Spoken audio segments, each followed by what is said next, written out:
Art is open to interpretation, but here's something that's totally clear. You can save on your bus trip to the First Street Transit Gallery to see works from CSULB students. Get your Go Beach Pass from Long Beach Transit for as little as $40 a month for unlimited bus rides, then go check out pieces from your fellow students on display in downtown Long Beach. Great value and great art, it's as easy to understand as that. For more information on the Go Beach Pass from Long Beach Transit, visit ridelbt.com/students. Hi, everyone. Welcome back to Beach Weekly, a podcast created and produced by Long Beach State student-run newspaper, the Daily 49er. My name is Cindy Aguilera, and I'll be your host for today. Joining me is co-host Aziza Gomez. How are you, Aziza?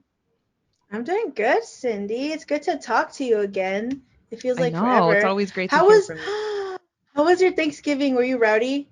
Did you fulfill? It was a very chill Thanksgiving. I went to New Jersey, and so it was kind of cold. You can't really do a whole lot. So we were indoors a lot. But, we had some really good conversations. My family is very open-minded. And yeah, I was, throwing it out there. Yeah, just throwing out the names of the tribes in New Jersey and letting people know, like, don't forget about the natives out here. Period. But I kept it at a minimum, not too crazy. That's good. That's Yeah. good. A nice Yeah. Nice relaxed relaxed vacation. civil activism on the Yeah. low. Love A it. very chill form of activism. A dinner friendly form. I love it. Okay. And joining us as well is Ashley Ramos, editor in chief, Woo, the woo, woo. HB editor in chief. I was going to say HBIC, but that's not it. At Daily 49er News. Ashley, how are you? Thank you for joining us. I am good. I'm sleepy per usual, but I'm good. That's right, Sleepy Girl Chronicles. We're part of the Sleepy Girl Club, the Sad Girl Club, the Stressed Girl Club. All the S's. All we're active out here. We're out here. Okay. So today we're gonna discuss our most impactful, memorable, and influential stories of the year that Daily 49er reported on. 2021 was wild. I think like we expected something completely different, but I think 2021 really like threw us for a spin. I think it was weirder than 2020, in my opinion. So we have some great stories that we're gonna look back on and reminisce. But before we do that, Aziza, why don't you jump us on the news stories you have for us? All right. My first piece of news comes from reporters Kayla Ronquillo and Eric Pun, who wrote a profile article piece about CSULB health educator Alison Borwell.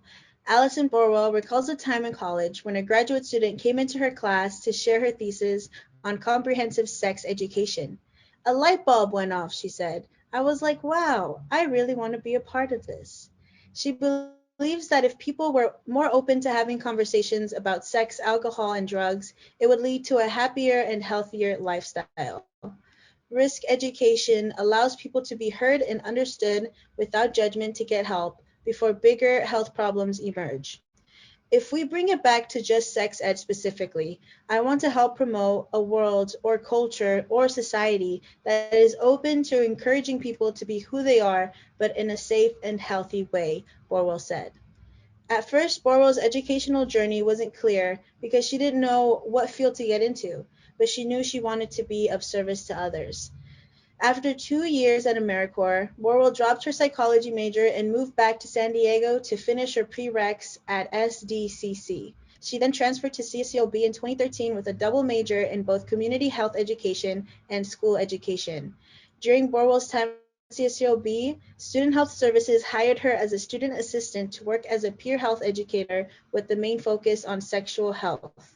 Some of Borwell's student assistant tasks consisted of doing presentations for several student groups, campus outreach, and promoting healthy behaviors to college students. I develop programs to promote safer sex and prevent unintentional pregnancies or STIs, she said. I'll do alcohol, tobacco, and other drug programming, but also classroom or organization presentations by request.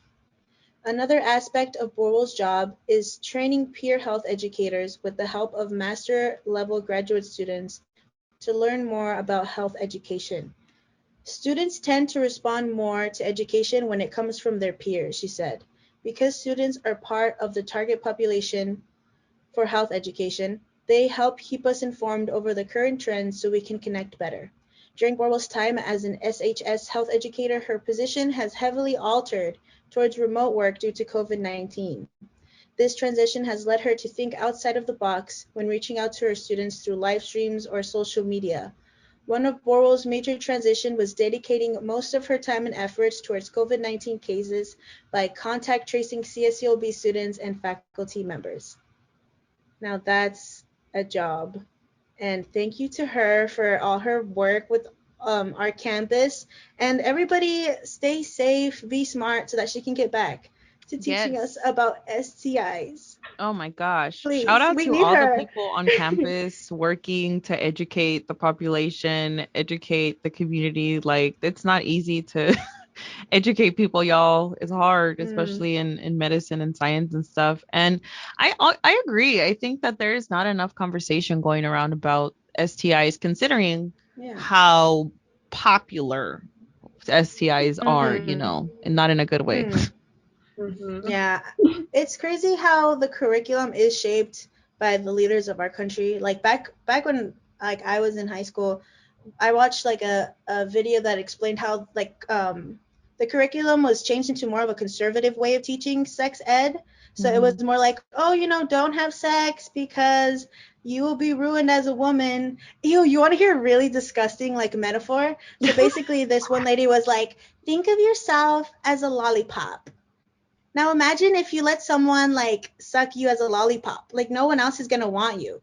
And I was like, what a disgusting metaphor. Why would you describe Ew. people as that's weird. People should not be teaching. Weird. Yeah, no. Especially like that's a serious topic and you're just gonna like dumb it down to that. Like no, like we're like really just say what you're doing when you have exactly. You know, and what you had the opportunity. You had one job. One job. Yeah, no, definitely stay safe out here. And I think that's a great story. And of course, here we go again with like the alumni just coming back, repping Long Beach, loving Long Beach so much that they want to come back and work and contribute their knowledge that they learned here and do good at Long Beach. That's awesome. Right, Aziza. Aziza, so is that it for your portion of the news? Do you have anything else for us? I have one more story. Oh yeah, my second story, yes, comes from an opinion piece by Johan A, where he writes, "It is time for new safety regulations at music festivals. The tragedy that occurred at the Astroworld Festival on November 5th left at least 10 people dead and hundreds more injured. This should not be happening. It's time for concert goers to demand new regulations and refuse to attend any concerts until they've been applied. The purpose of live performances is for people to attend and have a fun time with friends and like-minded people.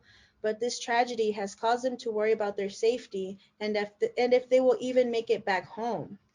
The NRG Stadium has a capacity of 72,220 people, but many say it felt more than that.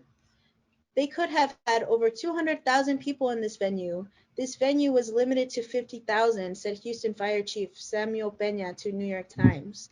A large number of fans caused the concert to turn deadly when crowds surged towards the stage during the rapper's headlining set. Mosh pits are common during Scott's concerts and were also present during his performance that night. Mosh pit behavior deserves attention, especially when more than 50,000 people are in the arena. Some blame the music culture for reckless behavior, and there is some truth to that, but authorities in charge of the crowds also hold a huge responsibility. Videos surfaced around the internet showing concertgoers attempting to stop the concert by screaming for help. Another video shows two attendees climbing a ladder, trying to get a cameraman's attention to warn him about the chaos that occurred. As fans, if we see a person passed out or asking for help, it is our responsibility to care for them and alert medical staff. But for this to work, venues must have well-prepared medics and security to care for the patient and to control the environment. It is crucial for public officials, concert organizers, law enforcement, and others responsible to incorporate stricter event licensing and mandatory crowd safety courses to avoid tragedies like these from happening again." I 100% agree. I think this could have definitely been avoided. I think Travis Scott wanted it to be chaotic and like I think he wanted it to be chaotic because he knew that his crowd was gonna be all like amped up like that. Like he was like literally saying like, yeah, like push to the front or like come in here, and like a bunch of people went into like I think it was like VIP or something. And moshing is like super big. It's like if the music's hype, someone's gonna mosh. The common courtesy, if someone falls, pick them up. I have a lot of friends who mosh, and you'd think like, oh, people who mosh are just trying to get their aggression out, whatever. But no, like these are actual people who just want to like rave it up and are are trying to do so peacefully. And as people who hold events, we have to create a safe space with regulations. I agree. I've been to like I think several, I would say, concerts in my life. I've been to backyard shows in LA. That was a thing back in the early 2000s to go to backyard shows, and never then did it even get that rowdy. And there's like I think at the level of a Travis Scott concert, there should be more security. Like it's so weird and so puzzling and like it's so bizarre that there was not enough security for such a high profile concert, that there was like not enough access, there was only one exit. Like the whole thing from the beginning was very poorly managed, and as a result, like I mean, what a tragedy. You send like kids out to have fun, and then like some, like the article said, they're afraid now they may not come home next time they go out to a concert. Like that's terrifying. You go out to have fun. Yeah. I agree. I feel like I've been to a lot of festivals and concerts and stuff, and I too love to mosh and stuff. And it's like if you see someone fall, like you have to like get someone. But I think it goes more than just like the audience. Like we're saying, like it really is security. Like so many times there's not enough security, and not only like okay, you could have all the security in the world, but like train them. Let them know what happens. Like when you see someone or someone comes up to you and they're like, hey, someone's passed out over there, like there should be protocols, there should be steps. And then, oh my gosh, I get so angry about like how many like the lack of hydration stations, like water places at music festivals, or like, oh, you have to pay $16 for a water. Like no, like we literally need water or I'm gonna pass out. Like I'm doing drugs, I'm drinking, like I'm going crazy and I probably haven't eaten. Give me water. Yeah, no, and that's a real thing. I think that like when you are planning an event and you are expecting sort of like a young crowd, it's expected that they're going to be under the influence of something. So you should at least provide the appropriate medical and like you said, water. That's such a basic need that people at concerts really need, especially when they're like under the influence of medication. That Travis Scott really promotes a lot in his music. Yeah. You know what I mean? Like Travis. he promotes a lot of this stuff. And so it's like you are expecting that people are going to be under the influence. Like you said, I agree. Provide water. I know someone, I don't even want to like put a dark cloud over this, but I know someone who passed away at a festival years ago, and for the same reason. They were super dehydrated because they went to some event where the people there were not providing enough water, or it was just a whole mess. So this does happen when you go out, guys. Like this does happen. Tragedies unfortunately happen at concerts, but I believe like just look out for each other. Yeah, like practice that etiquette at shows. Just because we're out here doesn't mean you have to be like mean to other people. Like you can absolutely help each other out, even in the mosh pit. Mosh pit is actually like a very bonding experience. If you survive a mosh pit together, you can survive anything. True. Okay. With that being said about protecting and taking care of each other, I'm going to go ahead and share our campus news article this week. Reporter Bella Arnold reports that the CDC announced on November 19 that all adults now can receive a booster shot. So if you are vaccinated, and I believe it's within 6 months of being vaccinated, you can receive your booster shot, which is now available for all Long Beach students and staff. Check your emails. You should have already received like a link, if I'm not mistaken. If you want to set up an appointment for that at Long Beach, you can visit myturn.ca.gov. And I say this and I urge this because we have the holidays coming up. You're going to want to see your homies and your family and drink the eggnog and the coquito. What's the other one? Everybody's making their own coquito at home. So I know you people are going to want to get together and hang out and, do all the Christmas stuff. So get the booster shot because people are still getting COVID even as they're vaccinated.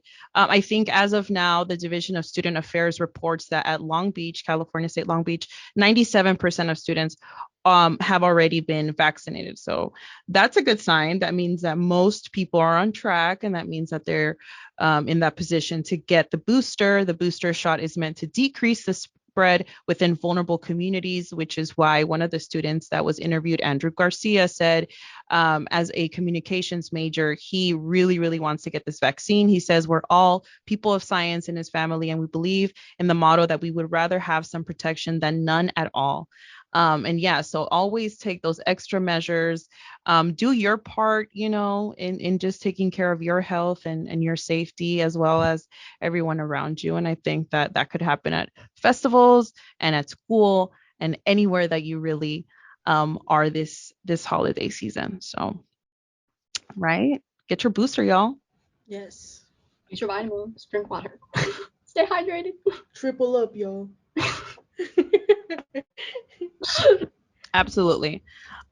So how about we get into these stories, y'all, into these memorable these stories of 2021 that captured our hearts and our feelings. I'm gonna go ahead and set it off. How about that? I'm gonna set it off.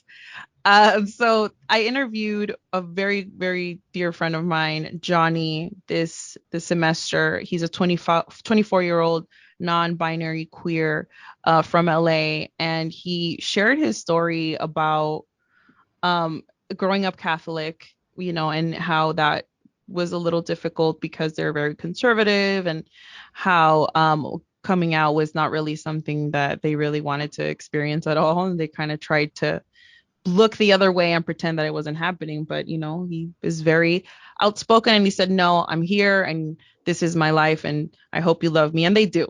And so it was a very beautiful story. I loved reporting on this type of kind of context because it kind of gives us like a little tiny preview of someone's life, and you get to know someone on like a very deep level. It was awesome that he was willing to share his story.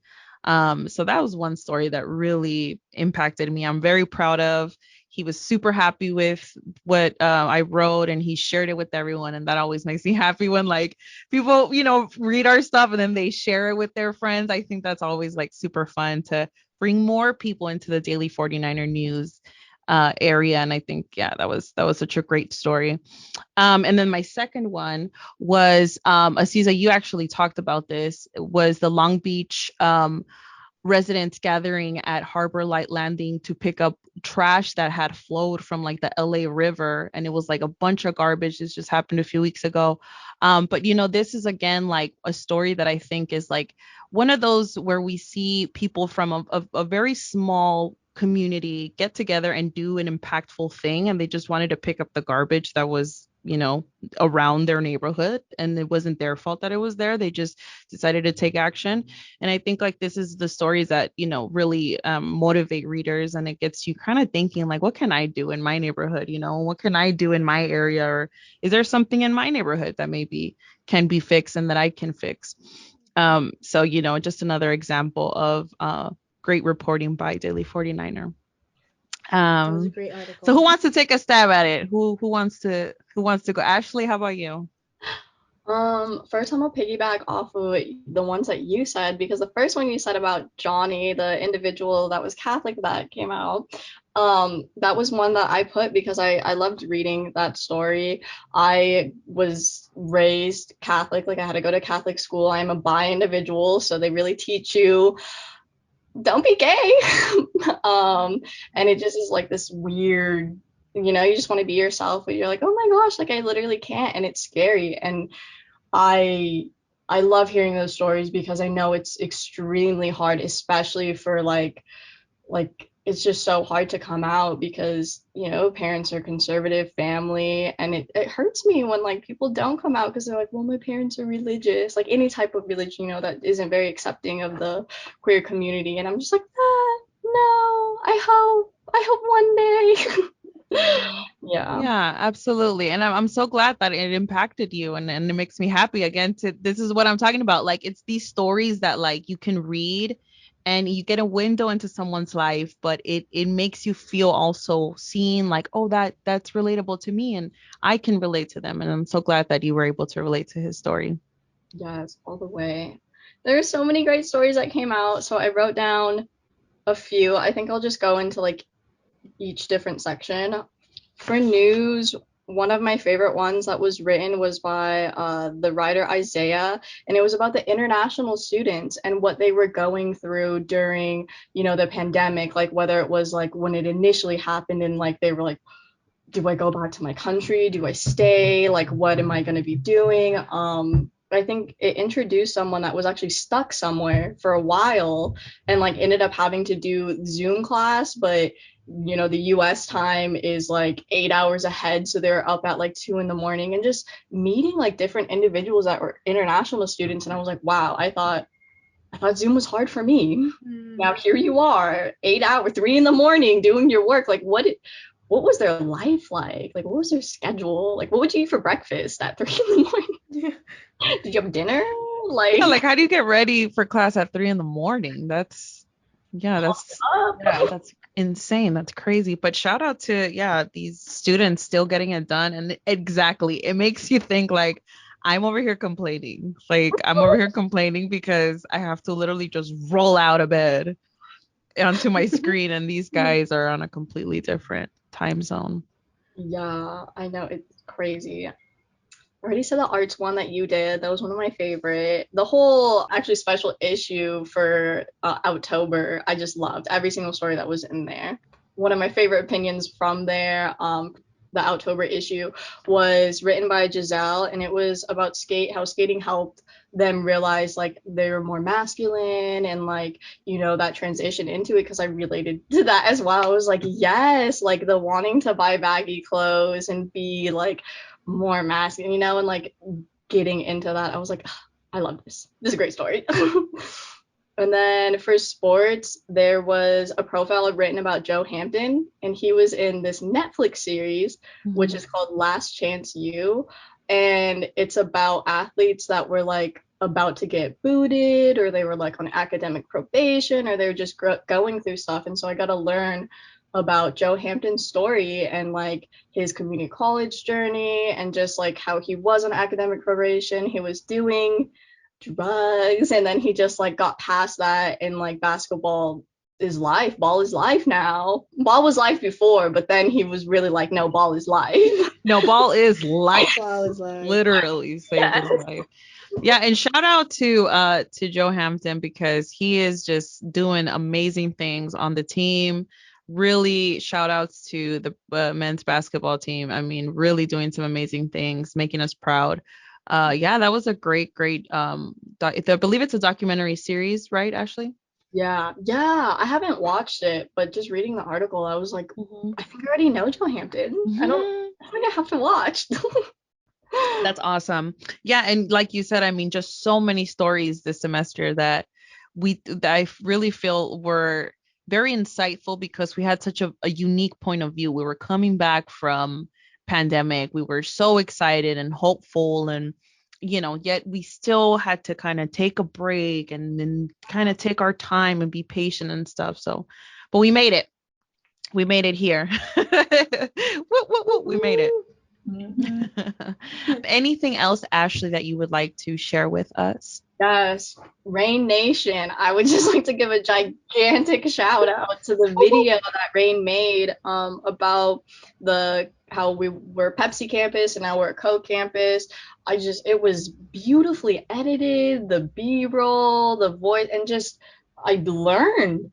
I learned. I was like, we get how much money for putting your beverages onto here? And I was like, oh, and also Pepsi owns all these beverages? Like this right? Is crazy. Wow. It was an amazing artistically done video. I mean, truly quality done. Round of applause to our multimedia team, to Rain for doing big things out here, really making us proud of having such a great team of creatives that just do amazing things. I mean, honestly, I was just like, oh my God, is this like LA Times or something? Like, am I on the right website? Like, what am I watching here? Because this is like advanced. Crisp. Crisp. This is some crisp stuff right here. That's gonna be the word of just that we're gonna close this everything out. The crispness. Maintain the crispness, y'all. I love it. All right, Ashley. Anything else? Anything else that stuck out to you this semester? No, it's honestly so hard. I love seeing everything. I love that we had so many different special projects. We did mental health week. We got to do an event. I love how the podcast is different than it was last year. Even like the designs, like everything. I just love how creative the people I hired are. My team is. I'm always so proud. I know. I agree. I mean, I think it's definitely a lot to be proud of, a lot to be happy about, and be excited about, you know, because we did some good things, and I think we got a good momentum going. A lot of people are pumped and inspired, and we have a lot of news to cover. It's not over. This is a great time to be a journalist student. Get your hands dirty and get out there and start reporting on stuff, because we have a lot of stuff that's happening. Okay, Aziza, what you got for us, girl? Any stories that stuck out to you? Anything you want to talk about? It seems that Aziza is having technical difficulties. You guys hear me? But that's okay. She will be with us momentarily. No, yeah, let's get into this podcast. You know, for next semester, it should be fun. We're gonna be talking a lot about graduation and stuff. You know, there's a lot to look forward to for anyone who's graduating this semester. If you're graduating, shout outs to you, because you're getting a head start. Clap, clap, clap for everyone who's graduating at the end of this semester. Get your life started, get your career started, get everything started. I can't wait. For real, we're gonna start a new year and like be graduated, be done. Like that must feel nice. It must feel so nice, right? To just know that Long Beach is a memory in the background. No more schoolwork. No more schoolwork. I know, no more deadlines. Well, not really. Yeah. The deadlines of school are different. Yeah. School deadlines are different. Aziza, you're back. Hi, everybody. I'm back. She left and she's back. Yeah. So I didn't understand the assignment at first. So I'm just going to say what I enjoyed from my time as a podcast host here. Okay. I really enjoyed interviewing my friend Melanie Larson about sustainability. She put me on different, practices and ways of seeing environmental issues, and how at CSULB we're aiming to be a more sustainable school. So that filled me with some pride, because we're right next to the beach. Why wouldn't we try to be the best we can to Mother Nature? Second, I was on the October episode also with Cindy, and I interviewed my friend Joey Nas and Sergio Allen. And in that episode, we talked about their experiences. Joey as a non-binary Mexican American first-generation college student, as well as Alan. And we talked about how Alan didn't experience as much discrimination in terms of like what he identified as, because he is gay, but he is like straight passing. So he talked about that a little. And then Joey talked about how he never really identified, or they never really identified as either female or male, and how that was influenced within the culture he was in, and how sometimes in Latin American culture it's really hard to be gay, because it's like they treat it as a disease, like they don't even want to talk about this topic, And we talked about that. We talked about first generation college student problems. And then on another episode, I talked to my friend Diana Navarro about spirituality and just super good meditation skills. What else? I talked to my professor, James Barrera, again about mindfulness, constructive rest, paying attention to your body, finding practices to find comfort in when you're like stressed like this. Yeah, I had a great time, y'all. It's been You know, fun. shout outs to Aziza. She was locking these interviews down, getting these stories, doing her part, and I love it. I love to see it. And you know, this is what I'm talking about. This is the podcast family. We're just out here trying to educate everybody and like hear these stories. And it's awesome that no, but seriously, it's awesome that we get like these really cool interviews because we get to hear about people that we may not always get to talk to. And I think that that's what's so cool about journalism is you get to really reach out to people that are not always like in the middle of conversation, you know, and you can really learn a lot of important things and open up someone's mind. I agree. I'm really proud of like all the stuff that we've done this semester with the podcast as like a newbie, you know, coming in. It's been really exciting to like have a cool role to fall into, and hopefully we can keep that energy going for spring 2022, y'all, because this is it. 2021 is donezo. It's the last episode of the semester. Oh my God, I'm sad. All of the sudden, I'm sad, y'all. I can't. Don't be sad. You'll be back. I know. I'll see you next semester. That's true. Don't get too comfortable because we'll be back in January and then it'll be a whole other ball game. We're gonna have same format because I like this format. Shout outs to JT Jeremy for planning this very dope layout that I think really works out for us and for our guests. Right. Ladies, anything else that you want to leave our listeners with this evening? I think I want to leave them with, if you're listening to this, we want to hear you. We want to hear your story. You must have a story. Everybody has one. And like we said, we get the beautiful opportunity to meet so many different people, to learn about lives, to take a look, like a small window into your life, into your journey, whatever, you know, you want to talk about. And it's wonderful. So if you feel like, I got that story, I got something I want to share, you know, hit us up. EIC daily49.com. That's the email. Yeah, and we're on Instagram, we're on Twitter at daily49er. Editors are always willing to open up and talk to readers because that's really where our stories come from. You know, it's not just us sitting around, you know, just talking about what we want to talk about, because what I want to talk about most of the time is food and nacho cheese. Yum. So we need you, the listener and the reader, to come in and give us ideas and information, because that's really who we do this for. Right? All right, y'all. Aziza, thank you for joining me again. Ashley, thank you for joining me. And we look forward to our spring season of Daily 49er podcast. That's all for this week. Head on over to daily49er.com where you can read more of these stories and campus and Long Beach related news and multimedia content like our podcast. Go ahead and follow our Instagram and Twitter at daily49er. Thank you, ladies, for joining us. We don't have a guest speaker because this is our last episode, but not for long. We'll see you again next season. Be safe. Get the booster. If you haven't gotten vaccinated and you're in that like 3% or something, just please be safe and get vaccinated. Thank you, ladies. Southland is bringing its credit union experience to the Long Beach State campus. As a student of Long Beach State, you are eligible to join with access to our new University Student Union branch, student loan services, free checking, and free financial educational resources. Visit Beach CU for more information.